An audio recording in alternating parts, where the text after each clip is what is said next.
Hi friends, please subscribe to Amravati Media and press the bell icon for more latest updates. Jagan ఆ నిర్ణయాన్ని తిరగతోడే సాహసం చంద్రబాబు చేస్తారా?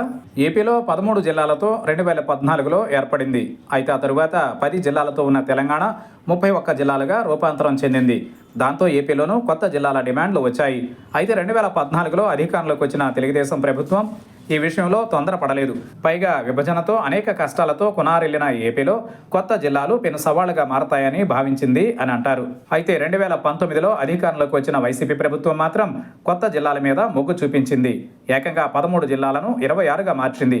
ఇది మంచిదే అనుకున్నా అందులో కొంత శాస్త్రీయత లోపించింది అని అంతా నాడే విమర్శలు చేశారు. వైసీపీ ప్రజాప్రతినిధులు కూడా తమ ప్రభుత్వం తీసుకున్న నిర్ణయాన్ని తప్పుపట్టిన సందర్భాలు ఉన్నాయి. అది అన్నమయ్య జిల్లా కేంద్రం విషయంలోనూ కనిపించింది. అలాగే ఇతర జిల్లాల్లోనూ మార్పు చేర్పులు చేయమని నాడే డిమాండ్లు వచ్చాయి. అయితే ఒకసారి ఈ డిమాండ్లు కనుక ఓకే చేస్తే మళ్ళీ అదంతా కలిసి పెద్ద ఇష్యూ అవుతుందని భావించిన వైసీపీ ప్రభుత్వం ఏమీ చేయకుండా అలాగే ఉంచేసింది. ఆనాడు ప్రతిపక్షంలో ఉన్న టీడీపీ మాత్రం కొత్త జిల్లాల విషయంలో ఏర్పడిన ఇబ్బందులను తమ పార్టీ అధికారంలోకి వస్తే చక్కదిద్దుతామని, అందరికీ మేలు చేసేలా చూస్తామని చెప్పింది. ఇవన్నీ పక్కన పెడితే విశాఖ జిల్లాలో గ్రామీణ ప్రాంతం లేదు. అలాగే కొన్ని జిల్లాలకు జిల్లా కేంద్రాలు దూరంగా ఉన్నాయి. మరి కొన్ని జిల్లాలలో ఇబ్బందులు పలు రకాలుగా ఉన్నాయి. వారి ఉన్నది ఒక చోట అయితే విసిరేసినట్లుగా వేరే జిల్లాలో కలిపారు అని అంటున్నారు. దాంతో దీని మీద టీడీపీకి చెందిన మండపేట ఎమ్మెల్యే వేగుళ్ల జోగేశ్వరరావు తన మండపేట నియోజకవర్గాన్ని తూర్పుగోదావరి జిల్లాలోనే కలిపేయాలని అసెంబ్లీలో డిమాండ్ పెట్టారు. మండపేటను కోనసీమ జిల్లాలో కలిపారని ఆయన చెప్పారు. రాజమండ్రికి చేరువగా ఉన్న తమ జిల్లాను తూర్పుగోదావరిలో కలపడమే మేలు అని ఆయన అంటున్నారు.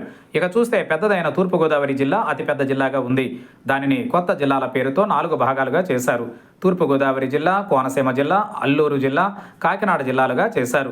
అయితే ఈ విభజన వల్ల ఇబ్బందులు ఉన్నాయని అంటున్నారు. దాంతో మరోసారి జిల్లాల పునర్విభజన విషయం పరిశీలించాలని అంతా కోరుతున్నారు. అదేవిధంగా హిందూపురాన్ని జిల్లా కేంద్రంగా చేయమని స్థానిక ఎమ్మెల్యే నందమూరి బాలకృష్ణ ప్రభుత్వాన్ని కోరుతున్నారు. అలాగే ఇతర ప్రాంతాల నుంచి కూడా డిమాండ్లు ఉన్నాయి. మరి కూటమి ప్రభుత్వం ఈ విషయంలో ఏం చేస్తుందన్నది చూడాల్సి ఉంది. అయితే చాలా మటుకు కొత్త జిల్లాల సమస్యలను పరిష్కరించే దిశగా కూటమి ఆలోచన చేస్తుందని అంటున్నారు.